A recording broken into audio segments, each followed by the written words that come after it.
In the Dark. Written by Connor Cooper. Chapter 13. The Masquerade Symphony Arc, Part 2. Princess, we aren't too sure about this. Don't worry, Salem. It won't be much of a party, and you need to relax. From current events that have transpired recently, I believe that you and Milo deserve to take a break, as they say. Luna explained while eyeing the suit that Rarity whipped up, who was currently packing her bag. But I do say, that suit looks good on you. I guess. I just feel naked without my armor. Salem explained, causing the two mares to blush at the memory of him trying to explain what he was lacking under his suit. Shaking her head, Rarity packed up her bag. Darling, surely you don't expect to wear the suit of armor all the time. Even knights must trade their armor for suits for special occasions. Although, if I had more time and some of that new changeling silk, perhaps your suit could be more stunning. But I must say, even though I had to make two miracles happen in such a short amount of time, I believe I outdid myself yet again.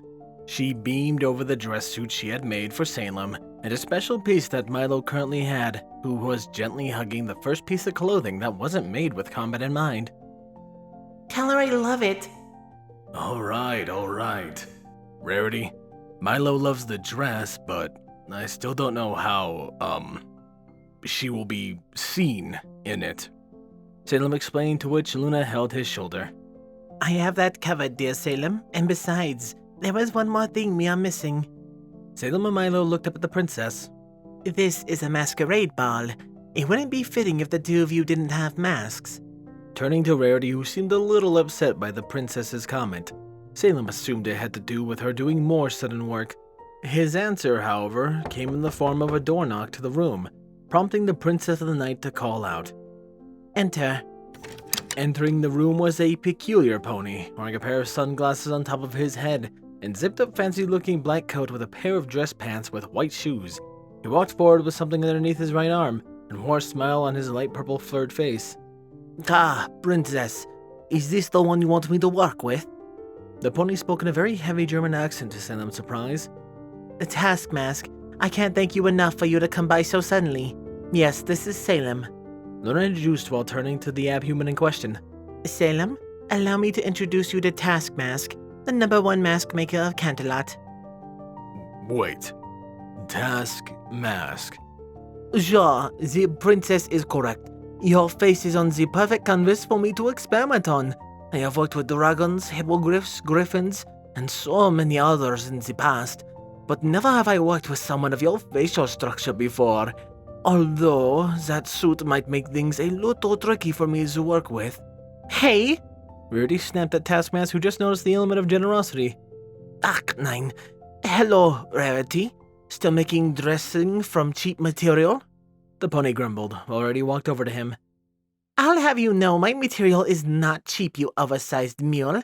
My dresses come from nothing but the best, from crushed red dark velvet to Abyssian silk. She fired at the earth pony. Really? Putting those two together? Do you want our guest here to pass out from heat stroke before the ball? Task countered. As the two argued over choices of fabric and heat dispersal, Luna leaned into Salem and Milo. Before you ask, yes, we do have a country similar to your Germany, but it's named Germany. You're joking. He deadpanned. I wish I was. Luna shrugged. Salem eyed the two fashionistas who were still arguing. So, what's the beef with these two? He whispered. Well, a few months ago a contest of designers came together to form an outfit that would be judged by the nobility in other cities.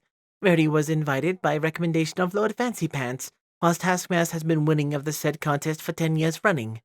Luna explained. Long story short, he won this year and Rarity believed he cheated. Cheated how? Enchanted clothing. Did he? No, Taskmask's talent is, well, masks. His masks are crafted in such a way that it seems as though it emulates the very soul of the wearer. That is why I requested him to make your masks for the ball. Salem eyed her, still wondering what she was planning. His thoughts were interrupted, however, when a pony stood in front of the door, catching his attention. Guess Rarity had enough. Milo sighed. Seems so. Salem responded back. Now then, how do you say it? Let's get down to business? Taskmask announced, putting the case down on the table closest to him. Popping it open, Salem and his impossible partner couldn't help but to lean in to look at what was inside. It wasn't all what they expected. But then again, neither one of them ever made any masks back on Earth. Metal tools that looked more like something a surgeon kit would have rather than a craftsman. Tubes filled with strangely colored material, and something that looked like a giant white plate. Taskmaster turned to Salem while bringing his hands close to the chimera's face, to which he was slightly taken aback by the action, while the pony's crimson-colored eyes stared right into his own. Still, I am trying to focus. Taskmaster ordered as he maintained his observation a while longer before snapping his fingers, turning back to his case and pulling out a notepad. He began writing notes down. Ja, that's it. I must see the other's face now. Where is this lady I was told about? The moment was interrupted when Luna stepped forward. Taskmask, you do remember our discussion about Miss Milo's unique nature, correct? She asked. Taskmaster nodded. Of course, Princess. But where is our invisible guest? She is in the room, Task. However, you will need a spell to see her. Oh? Allow me to cast it so that you can do your work. Luna lit her horn before she cautioned. Please, don't panic once you see her. Taskmaster chortled at this. Huh, Princess, I doubt it can be. Taskmaster's eyes turned from Salem to the now revealed SCP, and his trail of thought with the usual reaction. Awesome! He stepped back with his arms raised in a defensive manner at the sudden change of his vision, revealing the grinning, boned-faced creature before him, the likes of which he never in his wildest dreams, or nightmares for that matter, could ever imagine. His shock, however, turned into a morbid curiosity as Milo waved at him, slowly lowering his arms. Starlight, he muttered, amazement passed over his face while he stared into her white eyes, a smile slowly creeping across his face. Nodding rapidly, he prompted and snapped towards his case, inspiration fueling his movements. What just happened? Salem questioned, watching the pony pour out 2 tubes of the strange-looking material. His talent, Salem. Luna replied as they silently watched as Taskmaster began to work on what seemed to be 2 masks at once on the giant white plate with a metal tool. This goes there, that goes there, this is like this and… Wait, no! Stopping himself, Taskmaster stared at the 2 molded pieces, turning his head to each piece as he slammed the 2 masks together before rolling them back into a ball. None dared interfere with the expert as they watched him pull and tear the strange material in his hands, completely mesmerized at the process. They continued to observe as he stretched the material like clay, and its colors almost seemed to be folded within one another. Black, white, red, gray, and amber. They weren't blending together, but rather shifting together in a pattern, almost like flowing Damascus steel. Taskmaster tore 2 equal pieces apart and began to mold them again. The 2 Terrans could swear this pony could be an SCP with this level of skill, since both had a hard time trying to understand his almost supernatural ability in this mask making. The way Taskmaster's hands worked and moved to form similar but different patterns than each mask on the plate. The colors changed and shifted, while the pony worked on the mask to solid colors while still holding that flowing pattern. It was like watching life being formed right in front of their very eyes. Throwing a cloth on both masks, the mask maker collected his things and slammed his case shut. What? Salem blinked, still trying to register what had just happened. Thank you, Taskmaster. Luna gave the artist a nod. Of course, Princess. It was my pleasure. Taskmaster returned the gesture with a bow. What? Salem spoke aloud, still trying to comprehend what he just saw. All I ask is that the 2 wear the mask during the ball, not before. Have the mask settle where they are, and they shall be their faces for tonight's ball. Taskmaster advised. I will see to it. The princess nodded. What? Milo, Salem, thank you for allowing me to sculpt from your souls. Auf Wiedersehen. With that, Taskmaster left without another word, leaving a still baffled Salem. What? Nighttime Ballroom. Introducing Lady Nightshade, throne of the 2nd House of Quailing. Salem and Milo stood behind the doors to the ballroom, waiting for their names to be announced. I still think this isn't a good idea, Salem whispered. I'll be fine. I always wanted to be in an actual party like this ever since we watched Berserk together. Wait, when was there? Oh, right. Still, I'm not sure about it. Salem spoke silently. Come, please. Just this once? Milo pleaded. For me? Alright, just don't tell Titus. We wouldn't hear the end of it if he learns we went to a ball without him. What? Politicians love social gatherings or something like that. He explained as he pulled off a piece of cloth, revealing his mask. We're up. He said as he donned his mask before holding an arm out in invitation. Milo gently slid her arm around his elbow as they stepped forward, while the announcer cleared his voice. Introducing Salem Gray and Milo, the stalwart defenders of the Crystal Empire. The doors opened for them while they stepped forward.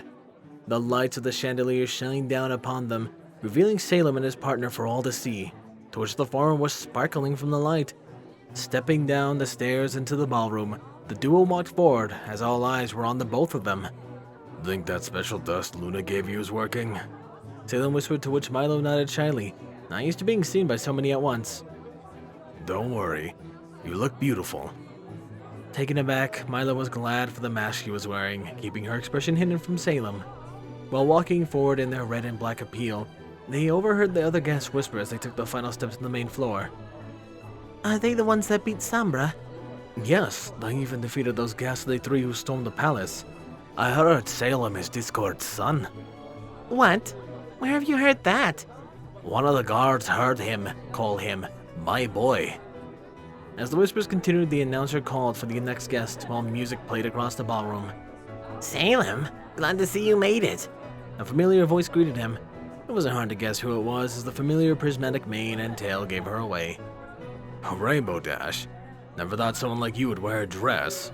Salem quipped. Yeah, don't get used to it.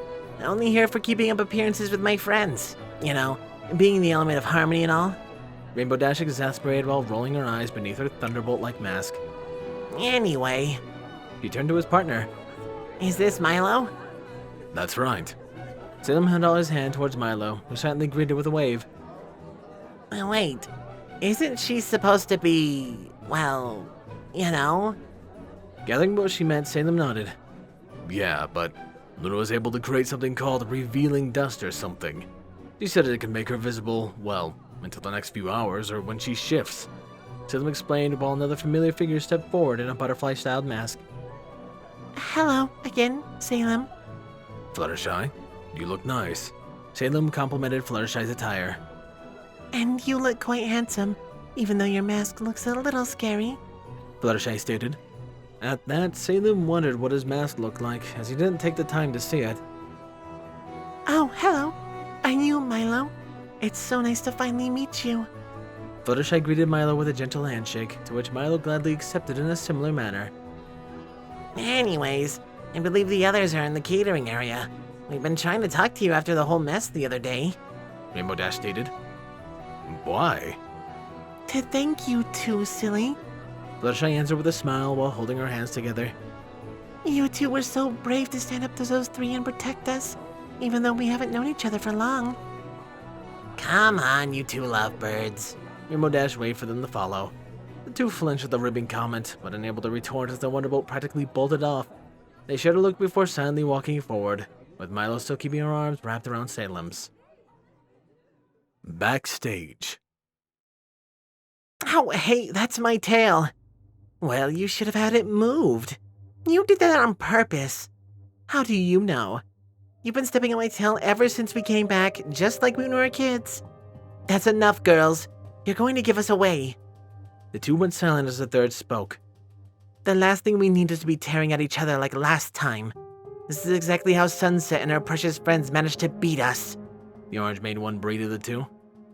Equestria has forgotten about us, and with our sudden return back home, we have ourselves this golden opportunity to remind the world who we are. The two looked at one another before smiling towards their leader, who shared their mirth. All three held out a red jewel around each of their necks as it began to glow. Let us remind them why they once feared our siren's call. Whew, 2 uploads in one day. I did my best to get to it. I really want to move on with our series and get back to like You're Human and You, Nose, all that. It's been far too long since the last upload, and I'm getting to it. That aside, however, I would like to thank my wonderful Patreons. Thank you, Squall Windfeather, One De La Paz, Rain Flicker, Starlight Blaze, Dreamless Portal, and Redeemer of Dark. Chase Lemaster, Sword Brother Mordred, Danish Dash, Nightingale, DGMX 2000, Endless, Solus, RD Bryant, Captain Blueshadow, Nocturne, HKH4 aka Texture, The Animated Ghost, and Canned Panzer. And of course a large thank you to my Titan tiers, Dark Guardian, Mavrick, and Silent Titan. I appreciate your guys' support so much and it means a ton to me. That aside, however, this has been Firehearth. Have a wonderful day.